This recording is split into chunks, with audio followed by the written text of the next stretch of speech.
everybody, this is your girl Bella J. How you doing? And guess what day it is? It is MOO time. It is MOO Day Wednesdays. Thank you very much. I think I like that. MOO Day Wednesdays. Only because we're doing the dating series. You know, I have my other MOO times, which we have coming up soon with other topics. But right now, what's going to be on Wednesdays until otherwise noted is going to be the dating series. And why the dating series? Because the question that holds everybody's conscience, holds everybody's topic in their mind is, why do people date? Why would you want to date? And how can you do these things? How can you start dating? Listen, you're never too old to date. There are people out there getting married in their 70s, okay? Dating is possible, all right? But one of the things that people start dating for is some prefer to dibble and dabble, tasting all the possibilities with no care for commitment. Yes, and there are websites for that. Some are tired of being alone and would like to meet someone with similar interests to enjoy a relationship with.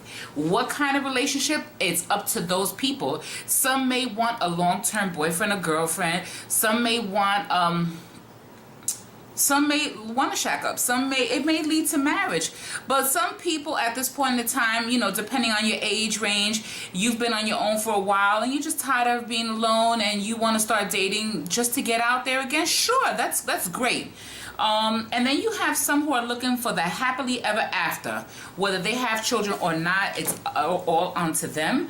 And then you have some who are looking for companionship. It's different from a boyfriend and girlfriend. A companionship, you live by yourself, the other person lives on its own. You come together every now and again, I don't know how many few times a month for sex. You go out on vacation together, you do things together. And some of those type of companionships actually lead into something serious. Because over a specific time, you start spending more time together, you start doing more things together, more outings and all of that, and it just becomes totally different. Now it grows into something more substantial. So the first thing I ask myself is, what can you do to start this process? Well, you know, I think the first thing is, before anything, if you haven't already checked it a few videos ago, 2 videos ago, I have a self-esteem video. Please check that out. That's important. You want to take care of you first. But what is your current situation? Before you can begin dating, which I wrote it down, you must be comfortable being in a public setting, networking, and getting to know yourself. Knowing yourself first before bringing someone else into your life is so important. If not, you're going to be wasting precious time, not only for you but for that other person. Okay, think of that movie, The Runaway Bride. Did she know who she was? Did she know what type of eggs that she liked? I mean, seriously, get to know yourself first. Get a hobby. Do things on your own in your spare time. Okay, so before YouTube, I was in college. Before college, I basically was coming home and playing on the computer all the time. I really didn't have much to do. I did hang out with my girlfriends every now and again. Every now and again I went out. But let's keep it serious. You have to get a hobby. And sitting on the computer all day long is not a hobby, okay? Sitting there playing Farmville, Cityville is not going to work, okay? We're talking about getting a hobby like knitting, crocheting. You have crafting. You may want to learn how to quilt. You may love photography. Maybe you want to take an art class or a sculpting class, or you know what, meetup.com. Wherever your interests are, meetup.com is the best place to network and to find other like-minded individuals. Sometimes people find love through these places. You meet other people and you never know what happens. I'm just saying. Okay, but you need to do this ASAP before you could bring anyone else into your life. Know yourself first. Know your body. Know everything there is about you. Write a list. Okay, be honest with yourself.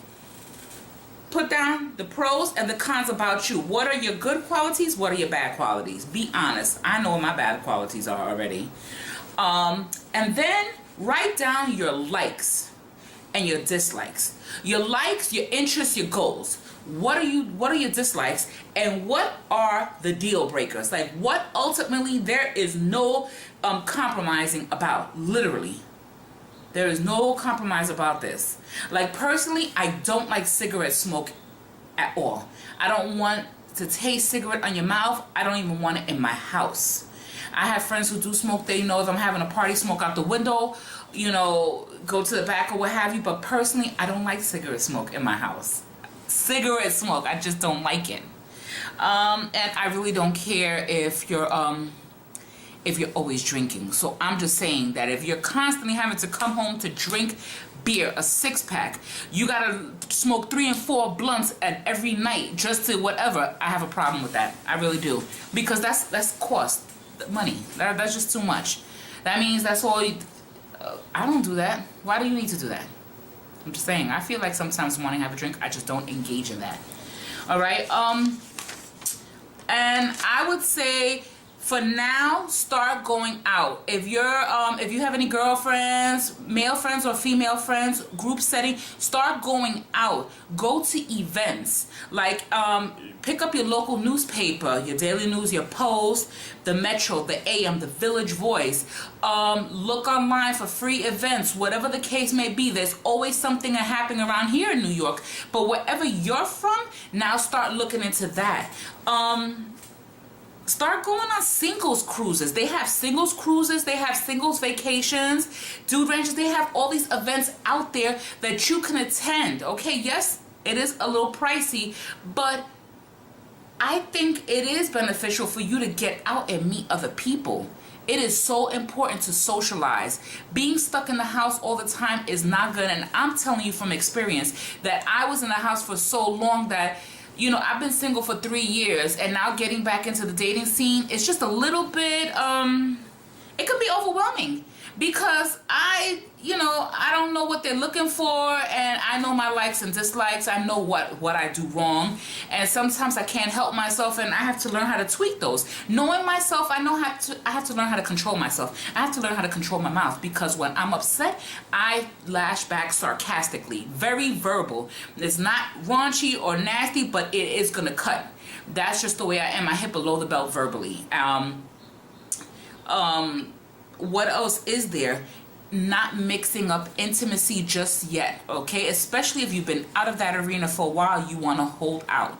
I would suggest you visit your local toy shop, especially in New York, Tic-Tac-Toe, or Babes in Toyland, or the Pink Pussycat Ladies, and get some stuff and start handling your stuff so you don't have that sexual tension building up. Let's keep it real, okay? Because some women don't even know how to touch themselves, or don't want to know, or they're like, oh my gosh, no. Yes, get it over with. Guys, if you haven't stroked your meat, stroke it, get it off. You don't want to go on a date and you have that sexual buildup that you want to just ravage her. And likewise, ladies, get rid of that sexual tension before you go out on a date. But you know what?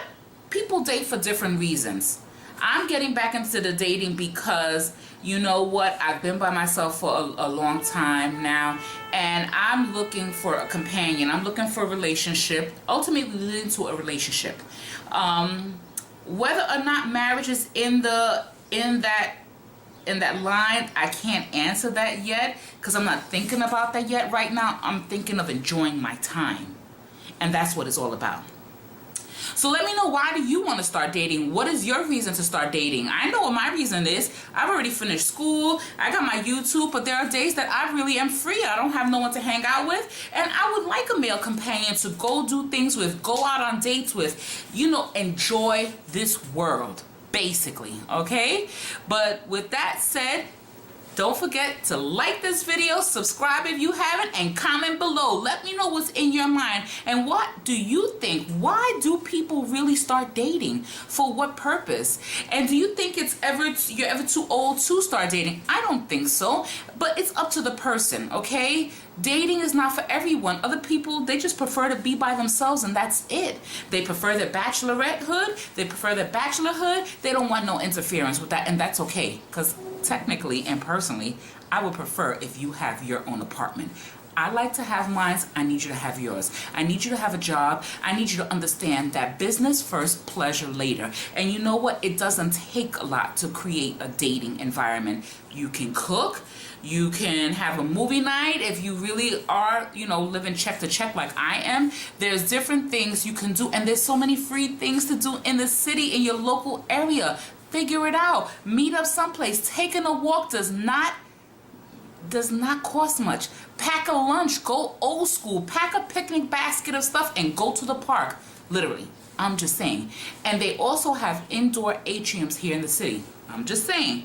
So stay tuned. Next week we're going to talk about what to do on these dates a little bit more, and websites where you can find for different people, for different things. Okay, there's a website for everybody. With that being said, thank you so much for watching, and I will see you next week for the dating series MOO Time. Bye.